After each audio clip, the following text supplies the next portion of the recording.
आपल्या राज्याचे लोकप्रिय उपमुख्यमंत्री आणि नेते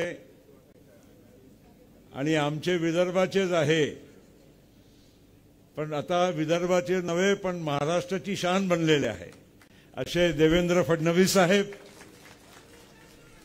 तुमच्या सर्वांचे लाडके नेते, आवडते नेते, या महाराष्ट्राची आन बान शान अजितदादा पवार,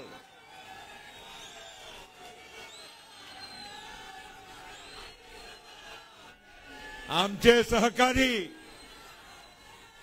आणि रिपब्लिकन पक्षाचे अध्यक्ष माननीय रामदासजी आठवले साहेब, मंचकावर बसलेले सन्माननीय चंद्रकांत दादा पाटील, हर्षवर्धनजी पाटील, खूप सारे मान्यवर आहे, माफ करा, सर्व मान्यवर मंडळी आणि खास करून आपण ज्यांच्या आज अर्ज भरण्यासाठी इथे जमलेले आहो असा आपल्या सर्वांचे वहिनी, आमच्या वहिनी, तुमचे लोकप्रिय उमेदवार सुनेत्रा पवार वहिनी, इथे उपस्थित सर्व माझे बंधू भगिनी, तरुण मित्रांनो आणि माझे पत्रकार मित्र, आज खऱ्या अर्थानं फार महत्त्वाचा दिवस आहे बारामतीकरांच्यासाठी आणि या संपूर्ण महाराष्ट्र आणि देशाच्या राजकारणासाठी एक नवीन वळण देणारा आजचा हा दिवस आहे। अनेकांना आश्चर्य वाटत असेल की प्रफुल्ल पटेल या मंचावर आज कसे, हा प्रश्न 2 जुलैलाच संपलेला होता, पण तरी देखील पुण्यामध्ये लोकांनी मला सदैव एक वेगळ्या भूमिकामध्ये पाहिला होता। मित्रांनो, अजितदादा आणि मी संसदेच्या राजकारणाचा प्रवास एकत्र सुरू केला।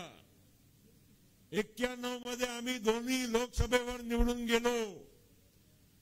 त्याच्यानंतर पवार साहेब देशाचे रक्षा मंत्री झाले आणि त्याच्यानंतर अजितदादा त्यांच्या जागेवर बारामतीचे आमदार झाले।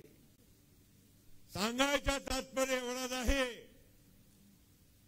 की आपण एका वृक्षाच्या सावलीखाली आम्ही कामाची सुरुवात केली, पण कधी ना कधी हे पण लोकांनी समजायला पाहिजे की मागील 33-35 वर्षापासून या भागाच्या आणि बारामतीच्या विशेष करून जनसामान्यांचे प्रश्न असो किंवा आज बारामतीची विकासाची जी ख्याती आहे त्यामध्ये अजितदादाचा सर्वात मोठा योगदान आहे, हे आपल्याला विसरता कामा नये।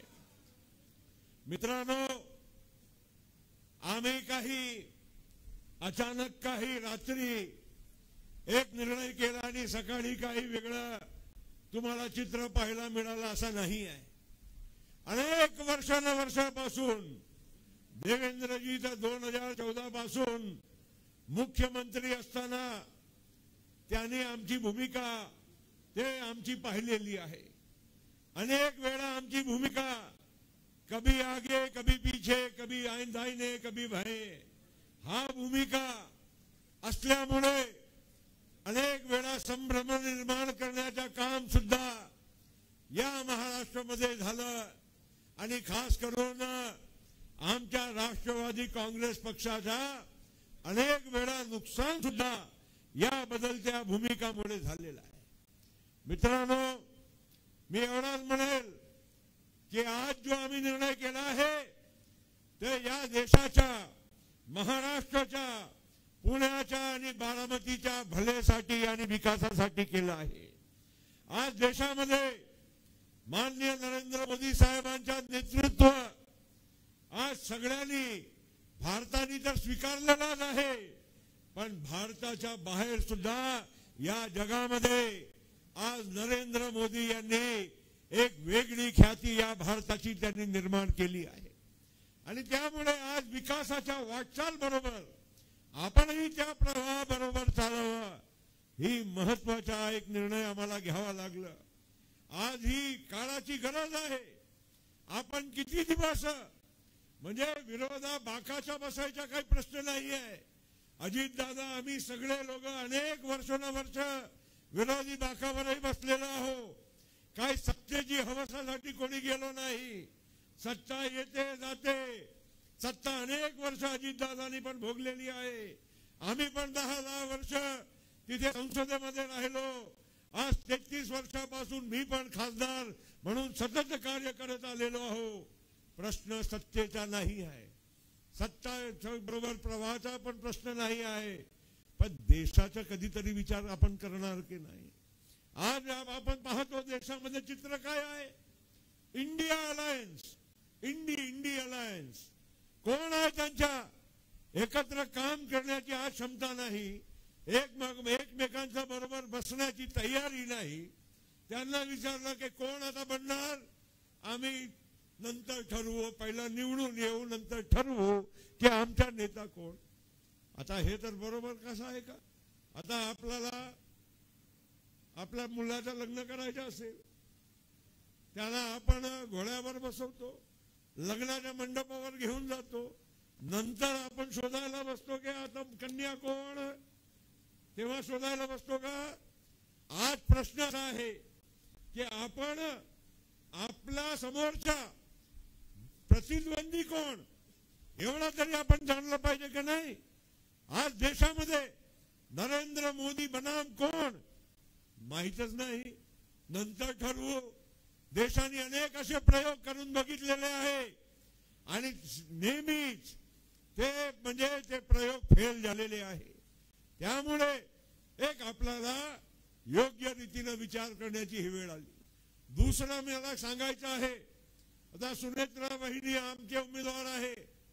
दादाने तुमच्या करता का नाही केला आहे हा प्रश्न मी तुम्हाला विचारू.